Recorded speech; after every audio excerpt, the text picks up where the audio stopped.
Well, good morning, everybody. I'm Jan Erickson from Stepping Aside, and welcome to Somewhat Daily Tarot and Rune for the 27th day of July, 2020. Well, I hope everybody had a good weekend. The esoteric influences for the week went out in the newsletter. If you want to get it that way, you're going to have to sign up for it. Stick your email in the little box there where it says sign up for the newsletter. It's on the side panel of my blog over at Stepping Aside at imsteppingaside.com. You want to get that in your inbox on Sundays, although I put it out Saturday night this time. But if you want to get that for the whole week, the only thing that isn't in there, I elaborate a little bit on when I do the video, the Esoteric Influences video. I elaborate on it there, and then plus I go into the actual detail of the day for the human design stuff. That you'll find on the video, and also when I write it up on the blog. And I've added a couple different things. I've added a tarot card for the day and also a geomancy rune for the day. So I've kind of expanded it. I also put some of it in columns instead of just one thing after another. So I don't know. I kind of like it. Starting to take form, I think, a little bit better. Everything is always a work in progress. I get an idea and think, oh, I'll try that for a while. And if it feels right, I keep it. If it doesn't, it's like, oh, well. Let's do something else. So anyhow, I took my motherwort down. Some of it, I haven't processed all of it. I have so much of it right now that I don't need everything I have, but I'll take it anyway. You just never know. You just never know. Motherwort's a great herb. It's great for a tincture. It's great for tea. I like it being in the crone phase of life. Because it helps with hot flashes and things like that and mood. So although I do a crone tincture because I just do things naturally. Well, for the most part anyway, I do. And I don't know. I like it. It's a prolific plant. You want to harvest it after it goes into bloom. Something about the bloom phase of it that actually intensifies the medicinal qualities of the plant, so let it bloom. Whether or not you use the flowers, you can grind the whole thing up if you want to, but I don't. I get some of them in there, but they're so prickly, they leave stickers on your hands, and it's just, you have to use gloves when you're doing any of it because it's like, it's like being in a briar patch sometimes when you're handling it. You're just getting stuck all over the place. So anyway, but beyond that, it's an awesome plant to have. I tincture it and I use it as part of tea blends and just alone. It's bitter tasting. So unless you don't mind that taste, I would, like nettle is bitter and all of that. In fact, it's bitter for a reason. It helps digestion, it helps stimulate bile and all of that, bile production. But anyway, so it's part of digestion. But at the same time, maybe you want a nice, soothing, nice tasting tea. And so, motherwort alone is probably not going to be enough. So I would put some lemon balm with it, or kind of soothe it down with maybe some marshmallow leaf or something. You can combine all kinds of herbs together and just think comfort and find your space there with your motherwort. Anyway, let's go ahead and get started and take our first three cards. If we need more, we'll take them. Otherwise, we'll move on to the rune from the Elder Futhark, and then we'll close out with the geomancy rune for today. Shuffle one more time. And I'm going to count 13 to take the 13th card each time for randomness sake if you haven't been here before. And again, if you haven't and you're here for the first time, welcome. If you've come back, thank you.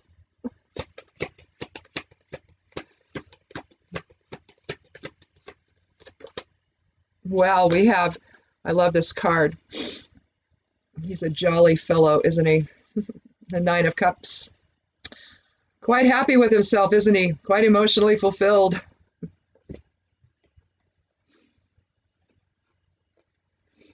As he spreads. It's like guys got to take up the whole place, don't they? What is with that? What is with that? What kind of, because I think it's instinctive. I think it comes from someplace else. I don't think It's so automatic, you know, and it just seems like it's a weird imbalance of polarity. I don't know. It's weird. I don't know. Let's do the second card before I get myself in trouble here.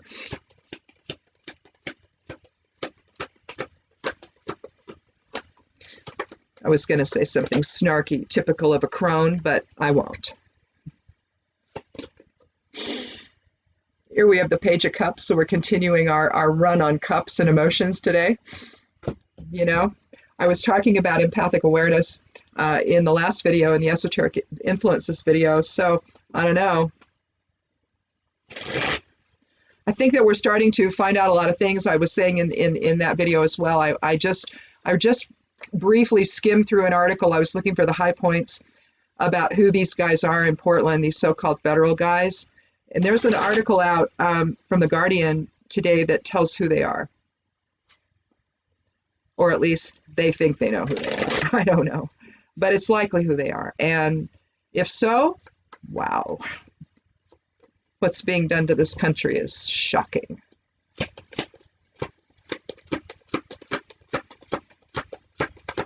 But given who's in office, you know, I don't know how we could possibly not, you know, think that something like that could happen.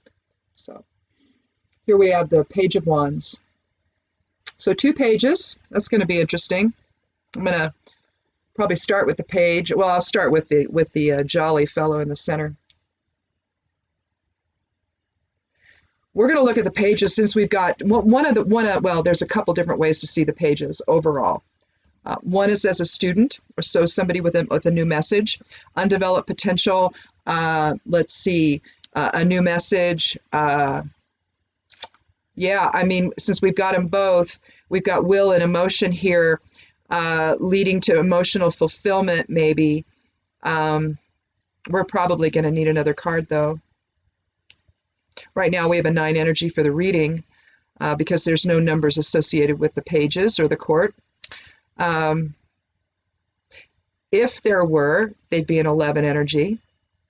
So you could think of that in terms of connection with spirit and higher self message coming in, having to do with our will and having to do with our emotions, or at least seek a higher level of understanding today regarding what you hear because you don't want it to affect your emotional state. So let's start with him. There he is, sitting on his bench, his arms crossed, and not in defense, okay? This is one of those moments like, well, you know, look at me, you know, here I am, and I'm so happy. He's smiling. He's got all of his emotions displayed in cup form on the back of the, well, whatever that is, little table or something. It looks like more than just a table, though. It looks like more like some kind of wall behind him that he's got drapes over to make it look nice, and then he's got his cups up above. It's just displaying them, you know.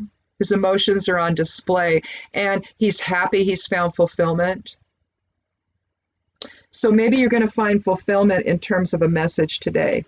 And when you look at both the pages, you're talking about, let's see, if we do them this way, then they're back to back. If we do it in the direction I pulled them.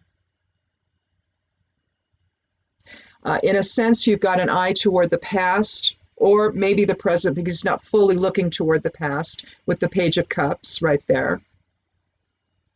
But then with the Page of Wands, you have somebody who's looking toward the future. So some kind of message about the past, some kind of undeveloped potential maybe found its fulfillment in the 9, and now we're ready with such a sense of fulfillment emotionally, we're ready to express ourselves anew in terms of our will, in terms of creativity, in terms of beginning anew. So in a sense, you could think endings and beginnings. Again, the Degas moment, isn't it? It's too bad. Maybe we'll pull it for today. Now, the rune for today from the esoteric influences was Rado. Okay, that was that one. And so we're talking about rhythmic motion and harmony and going in the same shared direction with others. Okay. So I don't know yet, though, what this one's going to be. Let's do one more card to see if we can get just a little bit more information on this transition between the pages, because I think this is just a really simple reading.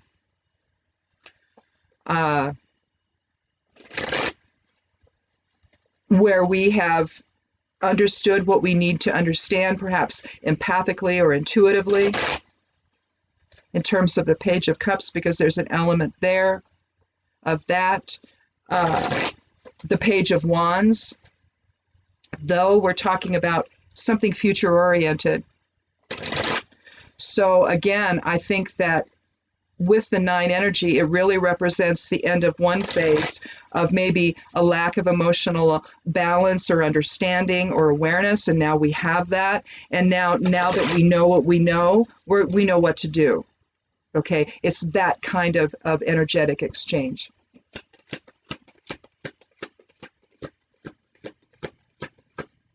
I don't know if the air conditioning is on, and my husband just got in the house, so I should yell at him, but I don't think he can hear me. Hey, is the air conditioning on? Okay, thanks. It's getting warm in the still room here. I have to fan a little bit. Yeah, well, you know, it's just what happens this time of life. Everything heats up.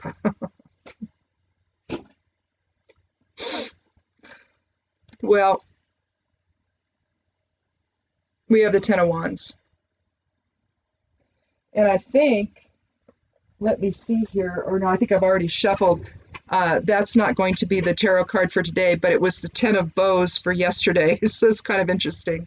I'm using the Wildwood Tarot deck right now to do this week's tarot reading, the card for the day, because I've added that to the esoteric influences. I also added a geomancy rune to it as well, so I've expanded a little bit. But what I'm going to do with that is I'm going to use one particular deck per week, and we're just going to, look at 7 different cards, for each day here. Today, I'll give you a preview. Is going to be the wheel. That's going to be today's. When I write that up, so I'm in the process of doing that now. And then I had to do this, and so when I'm done with this, I'll continue. That's just what I do in the mornings. It's how I spend my mornings. I work here and I work on my blog. So anyway, we've got the Ten of Wands. This is about new beginnings, and you can see the line of demarcation here. Kind of a that was then, or this is now, and this is where I'm going, or that was then, this is now. It's that you'll see that throughout tarot. It isn't in every card, but it gives that sense, I think, of transition. And so here we're carrying a heavy burden, but we trust the process. He can't see where he's going, but he knows where he's going. He doesn't have to see. He can trust the entire process. It's about responsibility and leadership. Staying the course. You can see the town in the background, or it could just be his home. But I think there's more than just his. No, you know what that is? That's a field. That's actually a field. I interpreted that before without my flashlight as something else. my little flashlighted magnifying glass here, which I love. My husband got me this. Yeah, that's actually a field. That's not another building. But yeah, it looks like he's building something in terms of his own foundation, his own structure. So something new is on the horizon here, probably having to do with the Page of Wands. So undeveloped potential then about something foundational. So something's happening today based on an awareness that's either empathic or intuitive, trying to ascertain what's going on. You figure it out, then emotionally you can settle down and be a lot happier because you understand what's going on.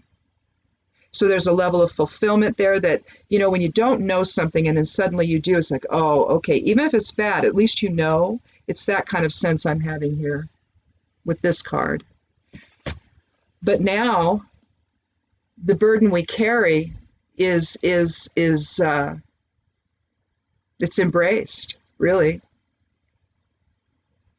in perfect love and perfect trust. And in a sense, we have the 9, the Degas moment here between the 9 and the 10, endings in, oh, wrong way, endings in completion and moving on to something new. And it really does mirror these two, doesn't it? I got to get them right.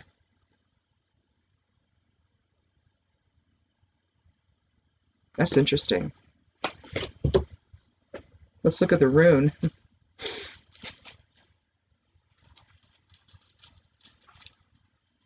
So then overall the numerology would be 1, wouldn't it? That would be, again, new beginnings. After some understanding, you know, I really think it's new information's coming in today to give us a better sense of what's really going on. Whether it's in your personal life or whether it's collectively what's going on with respect to the virus, we're finding out more and more about the damage this does to people. There was it was a thread reader, but I copied and pasted it to my Facebook page. A gal who's had it. She's young. She's either in her 20s, between, I think it was 18 to 35 or something was the age range, somewhere in there. You're looking at this is affecting people in that age group. The COVID is affecting people in that age group in a way that's profound. The damage that it's doing to this, I mean, she's had it for 4 months, or at least the effects of it for 4 months. And she's having such a difficult time. So you have to ask yourself, good Lord, what is this thing? You know, how can a virus cause so much? And this was a woman who was always healthy, no physical problems at all. And she's young, and she's just, you know, I don't know, she doesn't see a future here, that she sees this as her future, because what she's going through is so horrible. So we're starting to learn that what it does to children, my God, how the federal government and then in turn some of these states think that sending our kids back to school is the thing to do. No, it's going to make this reach epic proportions. That's what it's going to do. And how many children will it kill? You see, that this is what we don't know. And to move forward like this without knowing anything, it's just typical of the guy in the Oval Office. I don't know. You know, very short-sighted, very self-dealing, very focused on himself, will not show any empathy toward anyone, doesn't care, you know, plays golf. It's all about him. But I love it. I love it. The Hurricane Hannah. Someone said maybe we ought to call it Hurricane Hillary, because it literally blew his precious wall down. And there's video. I'm sure you've seen it by now. It's the funniest thing. I sat there and I just laughed. And I had to go find my husband. I don't know where he was. I had to go find him and keep the video queued up so I could show him. And then he just laughed and laughed and laughed. You know, I'm glad. I don't think anybody got hurt. There were people watching it, though. And some guys were out there watching it. I don't know how the winds are horrible, so I don't know how they're upright, but you know, their hats are blowing off and all that. But literally that wall is coming down in the wind.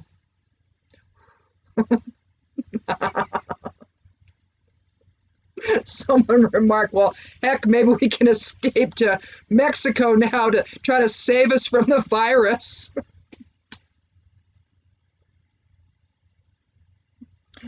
Vunyo is our rune for today. Fellowship and joy with others. I'll draw it out for you. It's actually part of Rado, which if you look at, actually, well, no, that's what Vunyo is, all those three, but we'll draw it out.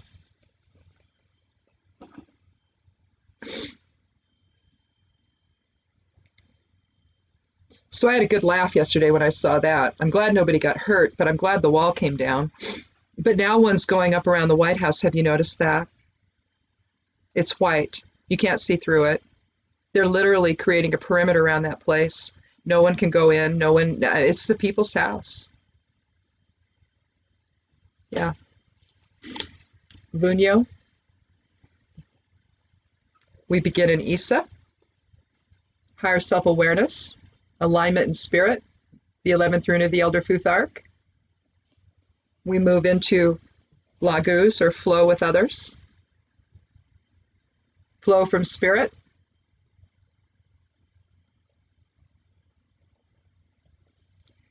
As we draw the light of spirit inward, to express it outward. In terms of joy and fellowship with other people. So wherever we're going today, it involves joy and fellowship with others. In other words, staying on a shared path. Whatever's happening to us in this country, if it's trickling down to you in your personal life, if you're dealing with all kinds of nonsense as well as what we're dealing with on the group level, well, you might see a transition based on awareness today, where you can then maybe take a different path or reorder things and re-invoke your will to manifest something else today. If it's what we're dealing with collectively, well, I think that there's just some truth that's coming out about all of that right now, and I don't think it's going to serve the guy in the Oval Office well at all. I really don't. But in fact,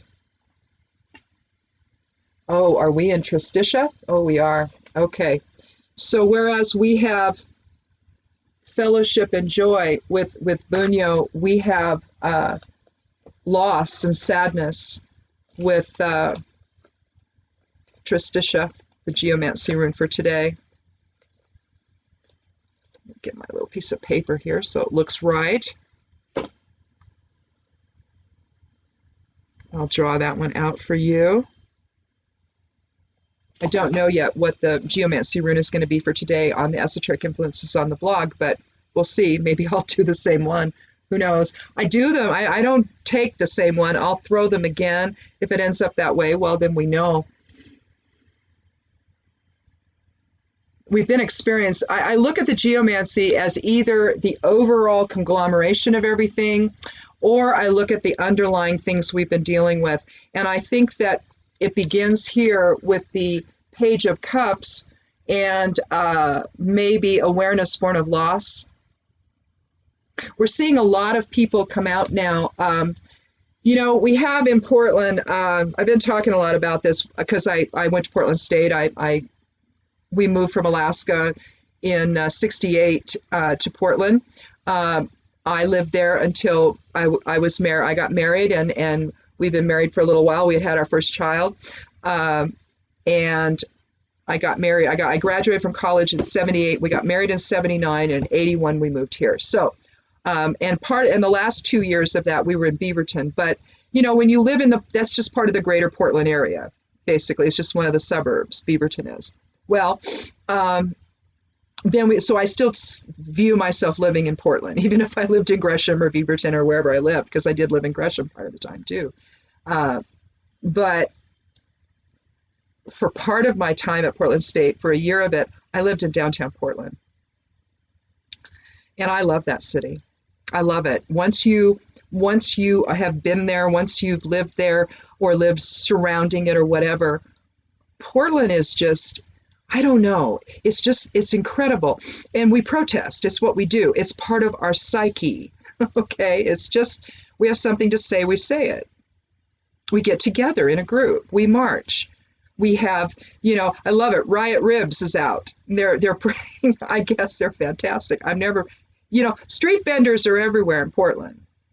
You have them everywhere. And I mean, you have these little mini, you know, restaurants essentially that are every bit as good or maybe better in some cases than the fancy restaurants. You've got people that are so talented, and it's just it's an amazing thing. You know, it used to just sort of be confined at the Saturday market, but not anymore. They're everywhere. And it's cool. I mean, it's just cool. So Riot Ribs is one of them. So shout out to them because they're hanging in there with everybody too. And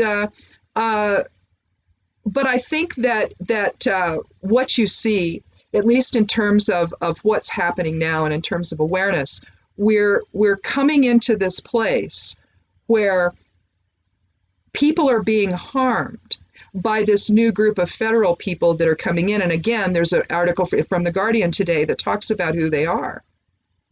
And they're a paramilitary group that we use.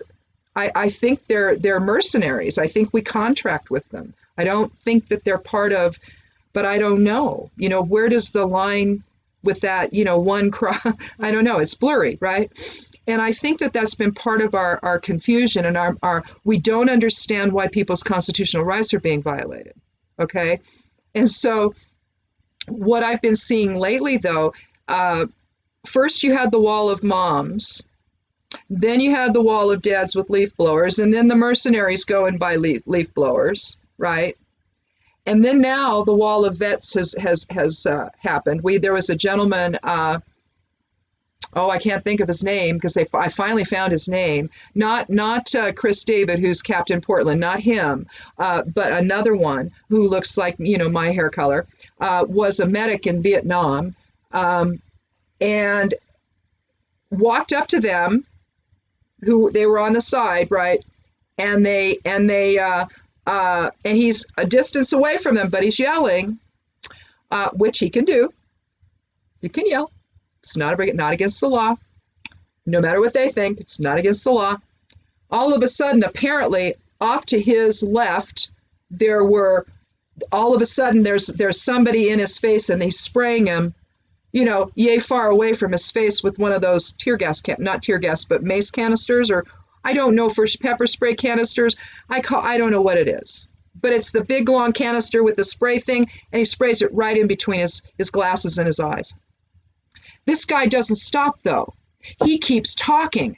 He keeps yelling at them. As this group of them, you've got the ones facing him, and this group pushes through him, right?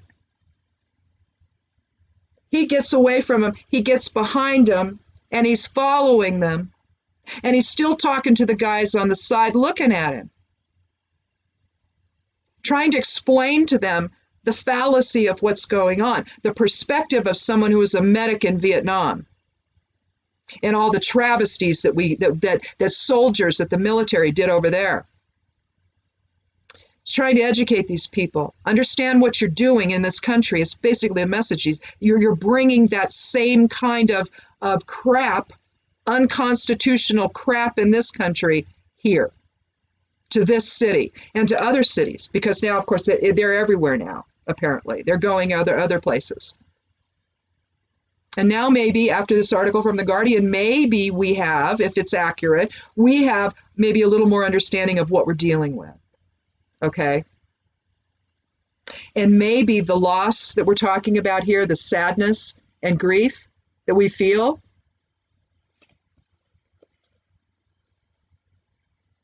maybe we have a new direction because we have a new understanding about what's going on. So our emotions can settle a little bit, and we can gather our wits about us now that we know.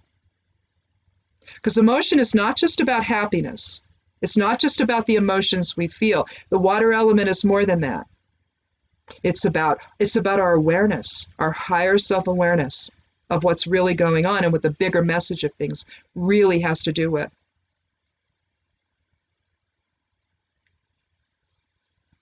So I think for today, Tristitia, the Geomancy room for today, I think it's talking about that, about the sense of loss we feel, the sadness we feel over what's happening to people. You've got the chairman of the history department. I mentioned this earlier. There was another she issued a statement from Lewis and Clark. Is her name? Is it Healy? Professor Healy? Well, anyway, I apologize if I got the name wrong. But she issued a statement. And it's profound, as you would expect it to be from the chairman of the history department at Lewis and Clark State College or university. I don't know if it's still a state college or if it's a university, maybe university now. Oregon shifted things. Southern Oregon State became Southern Oregon University and all of that at one point. So I don't know why they did that, but they did. I don't know. Maybe it matters. I don't know. They thought it was more truthful. I don't know. But in any well, maybe the universities get more money. I don't know. I don't know why Oregon did that, but we've changed some of the names of our universities to university itself. But anyway, she's the chairman of the history department there at Lewis and Clark, which was a very cool school. And I've known a lot of people that went there. I knew a lot of professors there, and they have a law school there. And it's just I knew one of the law professors, and when I was at Portland State, and I just the different schools. There's Reed College. There's Reed stayed the same. Reed College.